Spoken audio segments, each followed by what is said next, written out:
बिस्मिल्लाहिर्रहमानिर्रहीम। अस्सलाम वालेकुम नाज़रीन, आप यूट्यूब चैनल देख रहे हैं। मैं इमरान खान हूँ। बैनुल-अक़वामी सतह पे कुछ अच्छी खबरें भी हैं हमारे पास, वो मैं आपके साथ शेयर करता हूँ। लेकिन सबसे पहले पाकिस्तान के अंदर की सूरत हाल। कल इमरान खान साहब की बहनों की मुलाकात का दिन था। अब तो कई महीने गुजर गए कि इमरान खान साहब की मुलाकात उनकी फ़ैमिली से नहीं करवाई जा रही, और कम से कम कोशिश की जा रही है कि उन लोगों से तो बिल्कुल ना मिलवाया जाए जो लोग बाहर आकर सच बोल देते हैं, या जो लोग बाहर आकर बता देते हैं कि इमरान खान ने जेल के अंदर क्या कहा। देखिए, कई लोग ऐसा है कि सामने आकर नहीं बोल पाते, लेकिन वो कम से कम टेलीफोन करके मीडिया के लोगों को, इमरान खान के सोशल मीडिया को या उनकी फैमिली को वो हकायक उन्हें बता देते हैं। तो उन लोगों पर भी मुकम्मल तौर पे पाबंदी लगा दी गई है। बल्कि अब इमरान खान साहब की मुलाकातें होती ही नहीं हैं। इमरान खान की बहनें गई थी मुलाकात करने के लिए, एक मरतबा फिर उनकी मुलाकात इमरान खान साहब से नहीं करवाई गई। अब ये आसिम मुनीर साहब का फ़ैसला है। इसके अंदर कोई मुझे कहेगा ना, अदालत है, सुपरिटेंडेंट है, नवाज शरीफ है, शहबाज शरीफ है, ये सारे कुछ नहीं बेचते। इनका ये फ़ैसला नहीं है, ना इनके पास इतना इख्तियार है, ना इनके पास इतनी ताकत है। ये पाकिस्तान के फील्ड मार्शल आसिम मुनीर का फ़ैसला है, और वो इमरान खान साहब से किसी सूरत भी मुलाकात नहीं होने दे रहे किसी की भी। इमरान खान साहब ने खुद कहा था कि अगर मुझे कुछ हो गया जेल में, या मेरी अहलिया को कुछ हो गया जेल में, तो बदला आसिम मुनीर से लेना, यानी आपने उनसे उनको पूछना, वो ज़िम्मेदार होंगे।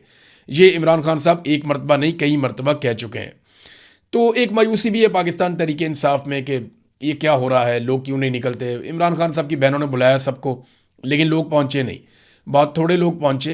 मैं आपको बता दूं कि आम पब्लिक को उन्होंने ये दावत नहीं दी थी। उन्होंने ये इमरान खान की पार्टी के अहदेदारों को और पार्लियामेंटेरियंस को दावत दी थी, जिनकी अक्सरियत वहाँ पे नहीं पहुँची, जिसकी वजह से कुछ मायूसी भी थी इमरान खान साहब की बहनों में। उन्होंने बल्कि वकला के मामले में काफ़ी सख्त रद्दमल दिया। उन्होंने कहा ये वकला और सारी जो बार एसोसिएशंस हैं, ये बैठ कर क्या कर रही हैं, ये सहूलतकारी कर रहे हैं। याद रखें, ये अवाम नहीं भूलेगी। जो जो इन चोरों का, इन गद्दारों का, इन जालमों का साथ दे रहा है, अवाम उन्हें नहीं भूलेगी। और वो कहना बेचारी चाहती हैं बहुत कुछ इमरान खान की बहनें, लेकिन पॉलिटिकली आपको पता है कि उनके ऊपर एकदम इल्ज़ामात की बौछार हो जाती है, और वो नहीं चाहती कि इमरान खान साहब की पार्टी के अंदर मज़ीद डिवाइड पैदा हो, या पाकिस्तानी अवाम इमरान खान साहब की पार्टी के ऊपर ज़्यादा तनकीद करें। लेकिन हकीकत यही है कि पार्टी को जिस तरह खड़े होना चाहिए था, वो उस तरह खड़े नहीं हुए। और उसके पीछे एक रीज़न ये है कि पॉलिटिकल पार्टियों से लड़ने के लिए ट्रेंड होती हैं। कोई ट्रेंड फ़ौज के साथ लड़ने के लिए उनकी तैयारी नहीं होती। तो यहाँ पे तो पाकिस्तान की मिलिट्री एस्टेब्लिशमेंट ने अपना सारा कुछ ही दाव पे लगा लिया। आज से पहले इतना खुलकर कभी पाकिस्तान की मिलिट्री एस्टेब्लिशमेंट अपनी बंदूक के साथ मैदान में नहीं आई, जितना खुलकर इस मरतबा वो मैदान में आए। हमने DGI SPR को सुना, उन्होंने क्या कुछ नहीं कह दिया। इमरान खान को ज़हनी मरीज़ तक कह दिया, टोला कह दिया, इंतशारी कह दिया, पता नहीं क्या कुछ वो कहते रहे। लेकिन पब्लिक ने उनकी बात एक कान से सुनी और दूसरे कान से निकाल दी, बल्कि पब्लिक ने सुनी नहीं।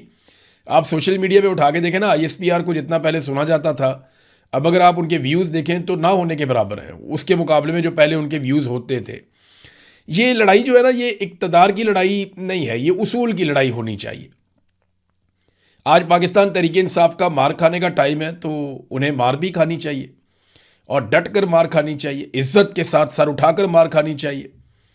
एक वक्त आएगा जब वो इस बात पे फ़ख्र करेंगे कि उन्होंने मुकाबला किया था, और जो लोग आज मुकाबला नहीं करेंगे वो मायूस होंगे कि हमने उस वक्त मुकाबला क्यों नहीं किया था। थोड़ी सी हम अगर गिरफ्तारी कर लेते या थोड़ी सी मार खा लेते तो कोई फ़र्क तो नहीं पड़ना था, हमारा कद बड़ा हो जाता, हम भी इसमें हिस्सा डाल लेते। एक वक्त आएगा, मैं आपको आज बता रहा हूँ, ये वक्त आएगा, कई लोग झूठी कहानियाँ भी उस वक्त सुनाया करेंगे। मुराद सईद जो खुद बड़े मुश्किल हालात में गुजर रहे हैं, उन्होंने एक ट्वीट किया, और ये बड़ा तफसीली ट्वीट है, सारी कहानी आपको समझ आ जाएगी कि PTI एक्चुअली इमरान खान के साथ कर क्या रही है। उन्होंने कहा जी, कैद तन्हाई में डालने से पहले वकला, अरकान असम्बली और पार्टी क़यादत के लिए अहकामात थे, ये इमरान खान साहब की जानिब से, कि अदालतों के बाहर धरना दें जब तक इंसाफ नहीं मिलता।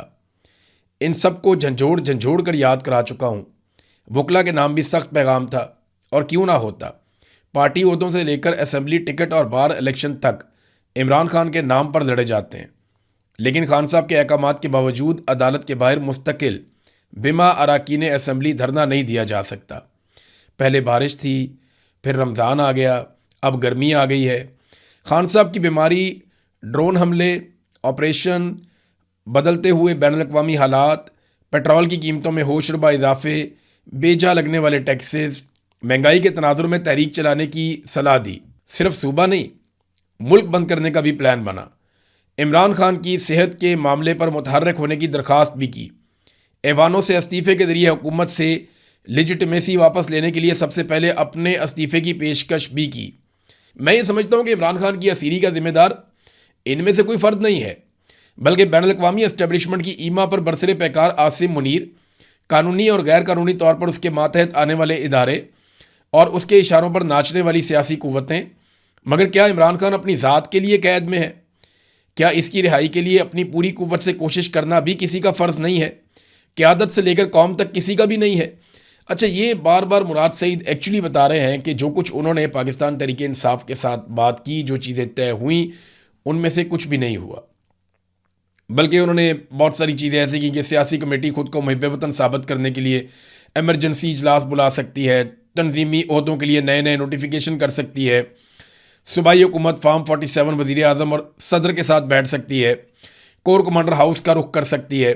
लेकिन जब इमरान खान साहब का सवाल होता है तो सियासी कमेटी का जवाब होता है कि तहरीक तहफ़्फ़ुज़ आईन पाकिस्तान इसका जवाब देगी। फिर उनका जवाब होता है PTI की क़यादत कहती है फैमिली जवाब देगी, और फिर वज़ीर आला पे बात आ जाती है। तो ये सलीमुल्लाह कलीमुल्लाह कलीमुल्लाह सलीमुल्लाह ही चल रहा है, ये मुराद सईद ने कहा। तो जब सारे फैसले अपने तौर पर किए जा सकते हैं तो तहरीक का फ़ैसला क्यों नहीं किया जा सकता? महज इसलिए कि इमरान खान की हदायत दरकार है, और जहाँ इमरान खान की हदायत मुयस्सर हैं वहाँ कई हीले और बहाने बनाए जाते हैं बेशुमार किस्म के। मान लेते हैं कि मंजिल एक है लेकिन तरीक़ाकार मुख्तलिफ है, तो एक दिन के नोटिस पर आप सब एक छत के नीचे बैठ जाएं, आए सारे बैठें, लाइव इजलास करें, उन्होंने ये कहा, और सारे मिलकर जो है वो फार्मूला डिस्कस करें और देखें कौम खुद एस्टेब्लिशमेंट के साथ इनका भी एहतसाब कर लेगी जो लोग 2 नंबरी करेंगे।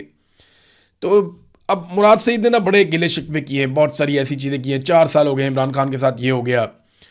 तो यहाँ तक मुराद सईद ने कहा कि जब मैंने बातचीत की, मैंने आवाज़ उठाई, तो ये कहा गया कि मुराद सईद तो पागल हो गया है। फिर मुझे सूबाई हुकूमत ने और वफाकी हुकूमत ने पैगाम दिया कि जनाब आप इर्रिवर्सिबल नुकसान पहुँचा रहे हैं तहरीक को। तो मुराद सईद ने कहा कि मैं इतना कहूँगा कि अल्लाह आपको मज़ीद आसानियाँ दे, लेकिन हमारे मकसद हमारी जद्दोजहद और हमारी ज़िंदगियों की कीमत पर नहीं, बिल्कुल भी नहीं। कोई फ़ैसला कीजिए, ये मुराद सईद ने अपील की अपनी पार्टी से। देखिए, मैं आपको सच बात तो ये है कि पाकिस्तान तहरीक इंसाफ में ज़्यादातर लोग समझते हैं लड़ाई लड़ने के काबिल ही नहीं है। ये नहीं, इतनी खौफनाक लड़ाई है। पॉलिटिकल पार्टियों से लड़ाई हो सकती है, लेकिन फ़ौज के साथ कौन लड़े? फ़ौज के साथ नहीं, एक्चुअली तो मिलिट्री एस्टेब्लिशमेंट के खिलाफ ये लड़ाई है। फ़ौज में भी ज़्यादातर लोग इमरान खान को पसंद ही करते हैं, लेकिन मिलिट्री एस्टेब्लिशमेंट फ़ौज को इस्तेमाल कर लेती है ना, बतौर अपनी ताकत के, बतौर अपने बाजू के। अब ये पॉलिटिकल पार्टी वो नहीं कर सकती जो फ़ौज कर सकती है, लेकिन जो पॉलिटिकल पार्टी कर सकती है वो कोई भी फ़ौज नहीं कर सकती। ये बात पॉलिटिकल पार्टी को समझ ही नहीं आ रही, और वो पॉलिटिक्स भी नहीं कर पा रहे, अपोजिशन भी नहीं कर पा रहे। ये उनका प्रॉब्लम है, वो डरे हुए हैं, सहमे हुए हैं बहुत सारे लोग। देखें, ये मार खाने का टाइम है पाकिस्तान तहरीक इंसाफ का, तो उन्हें इज्जत के साथ मार खानी चाहिए। वक्त बदल जाएगा, ये हमेशा ऐसा नहीं रहेगा, ये वक्त बदलेगा और किसी और तरह का वक्त आ जाएगा। इमरान खान मार खा रहा है वो इसलिए कि मिलिट्री एस्टेब्लिशमेंट को पाकिस्तान की सियासत से धकेल के बाहर निकालना चाहिए, और अगर ये काम हो गया, चाहे कोई भी पॉलिटिकल पार्टी करे, ये पाकिस्तान की एक बहुत बड़ी खिदमत होगी।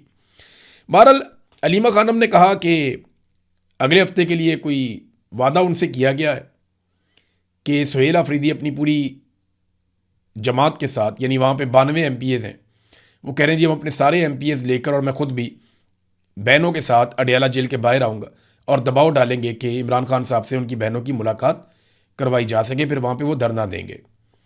पंजाब वाले MPs भी अगर आ जाए, देखिए अगर पार्लियामेंटेरियंस वहाँ पे आते हैं और दबाव डालते हैं, शदीद तरीन बैनुल-अक़वामी खबर बनती है, वो वहाँ बैठ जाते हैं, चाहे उन पर तशद्दुद हो, उनको गिरफ्तार किया जाए, इतनी बड़ी तादाद में जब वो वहाँ पर होंगे तो आलमी सतह की खबर बनेगी और प्रेशर बढ़ेगा पाकिस्तान की मिलिट्री एस्टेब्लिशमेंट पे कि कोई मुलाकात करवाई जाए, और फिर मुमकिन है कि उस दिन ना हो तो उसके बाद मुलाकात हो जाए, तो ये बड़ा प्रेशर बन सकता है। नाज़रीन, पाकिस्तान से एक खबर और है, लेकिन उस खबर से पहले मैं आपको ये बता दूं कि ये जो सूबाई हुकूमत बनी है ना, सुहेल अफरीदी इनकी कैबिनेट, ये मुराद सईद साहब की मर्ज़ी से बनी है। यानी मुराद सईद के अपने लोग हैं, ये उनके बहुत ताल्लुक़ वाले लोग हैं, लेकिन मुराद सईद ने अब इन्हीं से गिला शिकवा किया। इसका मतलब ये है कि अब ये उस रास्ते पर कम से कम नहीं है जिस रास्ते पर मुराद सईद है। ये बज़ाहिर दिखाई दे रहा है मुराद सईद के गिले और शिकवे से। बहरहाल कोर कमांडर कॉन्फ्रेंस हुई पाकिस्तान में, और ये बड़ी इंपॉर्टेंट होती है, जब भी होती है इसमें से खबर निकलती है कि अब किस तरफ को मामला जा रहे हैं। तो कोर कमांडर कॉन्फ्रेंस का जो एलामिया आया ISPR की जानिब से, मैंने उसको 2 मरतबा पढ़ा और मुझे काफ़ी दुख हुआ कि उसमें भारत ने जो पाकिस्तान का पानी रोका उसका तस्करा नहीं है। देखिए, ये उन्हें बताया जाना चाहिए और ये बात जो है वो एलामिया में भी होनी चाहिए थी और भारत को वाज़ेह पैगाम कोर कमांडर कॉन्फ्रेंस में से जाना चाहिए था। अक्सर पाकिस्तानियों को पैगाम दे दिया जाता है, अफ़गानियों को पैगाम दे दिया जाता है, भारतीयों को भी मार्का हक के बारे में पैगाम दिया गया, लेकिन जो बड़ा मसला है वो ये है कि भारत ने पाकिस्तान का पानी रोका हुआ अपने डैम भर रहा है और ये पाकिस्तान के हिस्से का पानी है, ये भारत का नहीं है। तो कोर कमांडर कॉन्फ्रेंस के एलामिये के अंदर भारत की जानिब से पानी रोके जाने की ना सिर्फ मजम्मत होनी चाहिए थी, बल्कि फिलफौर पानी खोलने का मुतालबा होना चाहिए था और इस पर पाकिस्तान की हुकूमत को एक बड़ा सख्त मौक़िफ़ लेना चाहिए। अब आ जाए नाज़रीन बैनुल-अक़वामी ख़बरों की तरफ। तो वहाँ पे पहले तो अमेरिका ने किया था ऑपरेशन एपिक फ्यूरी। अब उसके बारे में वो नाकाम हो गया ऑपरेशन। कामयाब होता तो पूरी दुनिया मान लेती। अमेरिकन मीडिया खुद मानता है, अमेरिकन खुद मानते हैं कि एपिक फ्यूरी एक नाकामी है और ईरान को उसके अंदर कामयाबी मिली है। ईरान ने साबित किया है कि वो मजबूत मुल्क है और इतने आराम से उस पर कब्ज़ा नहीं किया जा सकता। अमेरिका अपना कोई भी हदफ हासिल नहीं कर सका। बिलाखिर जो अमरीकी वज़ीर ख़ारजा हैं मार्को रूबियो, उन्होंने स्टेटमेंट देते हुए इस बात का एतराफ़ किया कि ऑपरेशन एपिक फ्यूरी ख़त्म हो चुका है। और अब उसके बाद एक और ख़बर आई है, लेकिन उससे पहले मैं आपको मार्को रूबियो का स्टेटमेंट एक बता दूं। उन्होंने कहा जी आबनाए हुर्मुज़ ईरान की मलकियत नहीं है, ईरान को इसे बंद करने, बहरी जहाज़ तबाह करने और बारूदी सुरंगें बिछाने का कोई हक हासिल नहीं है। इस मसले को हल ना किया तो ये मामूल बन जाएगा। हम किसी सूरत ये तस्लीम नहीं कर सकते कि आबनाए हुर्मुज़ से गुजरने के लिए ईरानियों को टैक्स देना होगा। अगर ऐसा हुआ तो पूरी दुनिया में ये रवाज पड़ जाएगा। अक़वाम मुत्तहिदा समेत पूरी दुनिया को इसका बंदोबस्त करने के लिए हमारा साथ देना चाहिए। देखिए, मार्को रूबियो बात गलत नहीं कर रहे। ये अगर इस तरह टैक्स लेंगे ममालिक, तो फिर पहले भी बहुत सारे ममालिक ले रहे हैं, लेकिन वो उनके बीच में से जो जाता है रास्ता, वहाँ से वो ले रहे हैं। दोनों तरफ मुल्क है, बीच में रास्ता है, वहाँ से वो टैक्स ले रहे हैं। तुर्की भी एक जगह टैक्स लेता है बासफोरस पे, एक जगह पे ये स्वेज़ कैनाल है, वहाँ पे टैक्स लेता है मिस्र, और जगहों पे भी टैक्सेस हैं दुनिया में। लेकिन बहुत सारी जगह जो हैं वो टैक्सेस के बगैर हैं। आबनाए हुर्मुज़ भी उन जगहों में से एक जगह थी। एक तरफ ओमान है, एक तरफ ईरान है, तो बीच में से यहाँ से जहाज़ गुजरते थे फ्रीली, कोई टैक्स नहीं था। मार्को रूबियो कहते हैं ये कैसे हो सकता है, वो वहाँ टैक्स लगा रहे हैं, फिर तो पूरी दुनिया ये सिलसिला शुरू कर देगी, ईरान का कोई हक नहीं यहाँ पे जहाज़ों को तबाह करे। तो उसूली तौर पे आप देखें तो ये बात एक तरह से ठीक है, लेकिन क्या अमेरिका को ये हक है कि वो जिस मर्जी मुल्क के ऊपर अटैक कर दे? बड़ा सवाल ये है कि ईरान ने ये काम क्यों किया। इससे पहले तो ईरान ने ये कभी नहीं किया था। ईरान ने यह काम पहली मरतबा किया और तब किया जब ईरान की सरजमीन के ऊपर अमेरिका ने शदीद बमबारी की। इससे पहले अमेरिका इराक के ऊपर बदतरीन बमबारी कर चुका है।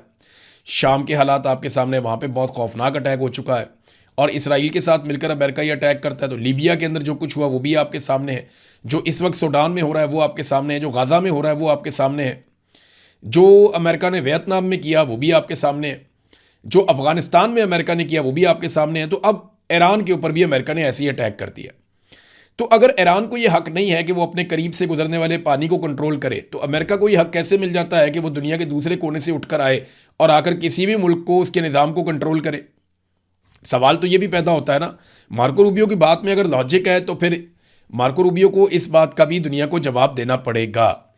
अब आ जाए नाज़रीन इस बात पे कि डोनाल्ड ट्रंप का ये जो मैंने आपको अभी कहा कि जो प्रोजेक्ट फ्रीडम है वो नाकाम हो गया, वो कैसे हुआ? 24 घंटे में डोनाल्ड ट्रंप को पता चल गया कि इससे वो अपने मकासद हासिल नहीं कर पाएंगे और ईरानी जो है उनमें अभी भी कैपेसिटी है, वो यहाँ से जहाज़ों को नहीं गुजरने देंगे।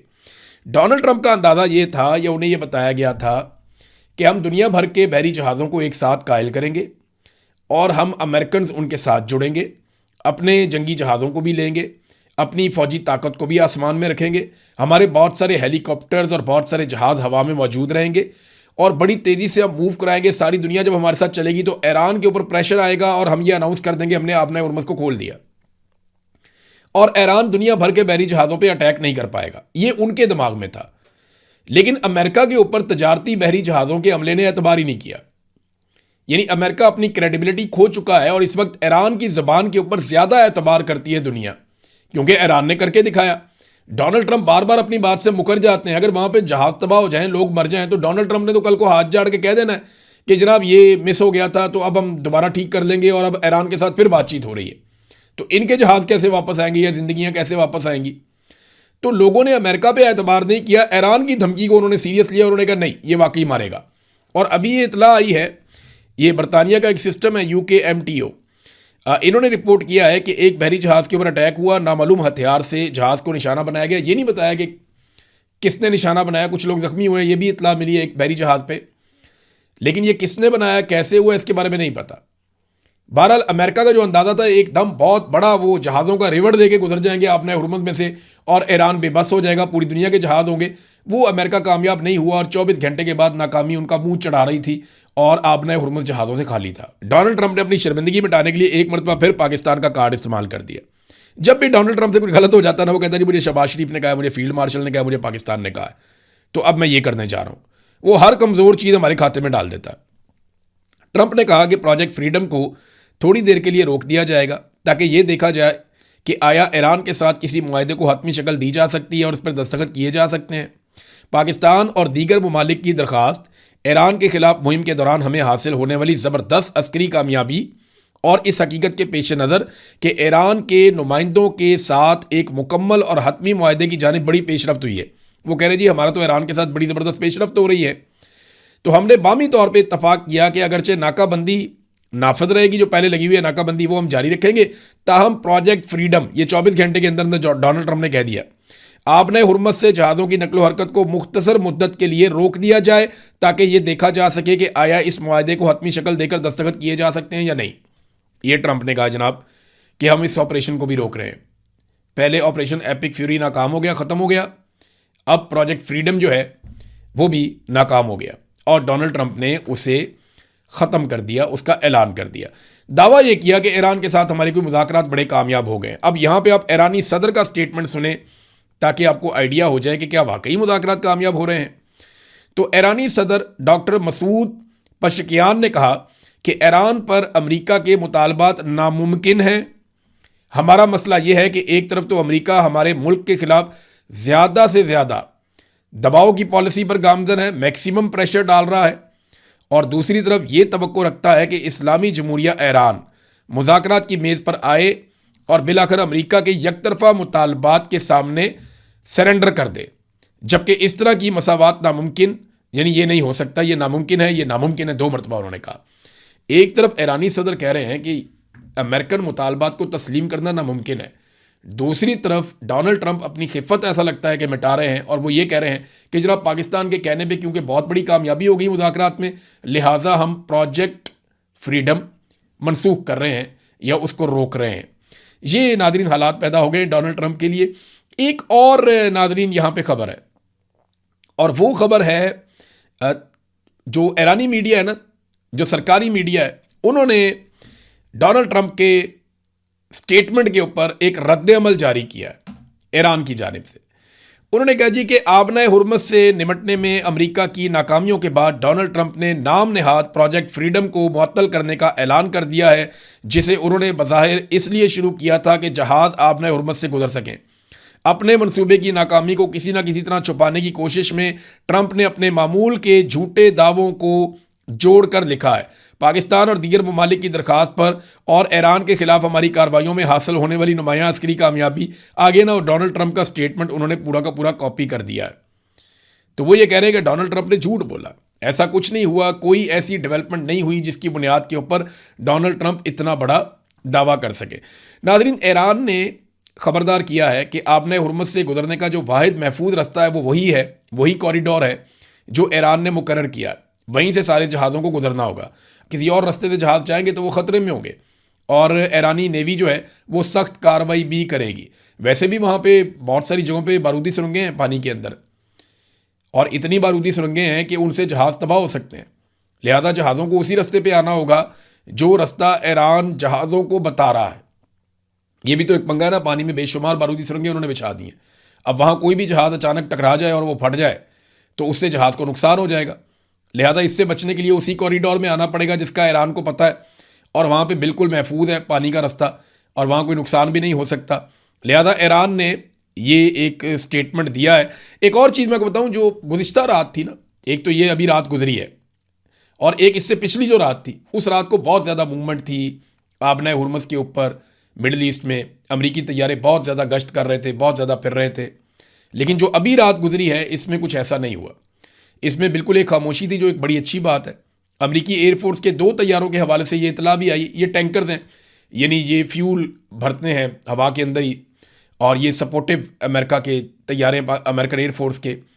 तो ये 2 तैयारों के हवाले से इतलात आ रही हैं कि उन्होंने एमरजेंसी सिग्नल भेजे थे, मगर अभी तक उनके बारे में कुछ अंदाज़ा नहीं है कि वो कहाँ गए, क्या वो तबाह हो गए या कहीं इमरजेंसी लैंडिंग हो गई उनकी, या उनको रेस्क्यू कर दिया गया। मेरे ख्याल में नेक्स्ट वीलॉग तक हमारे पास काफ़ी तफसीलात आ जाएंगी, मैं आपके साथ शेयर करूँगा। बहरहाल अभी तक आबने हुर्मुज़ पे ईरान का कंट्रोल है, और डोनाल्ड ट्रंप ने अपने प्रोजेक्ट फ्रीडम की नाकामी का एक तरह से ऐलान भी कर दिया है। अब तक के लिए इतने ही, अपना ख्याल रखिएगा, अपने इस चैनल का भी। अल्लाह हाफिज़।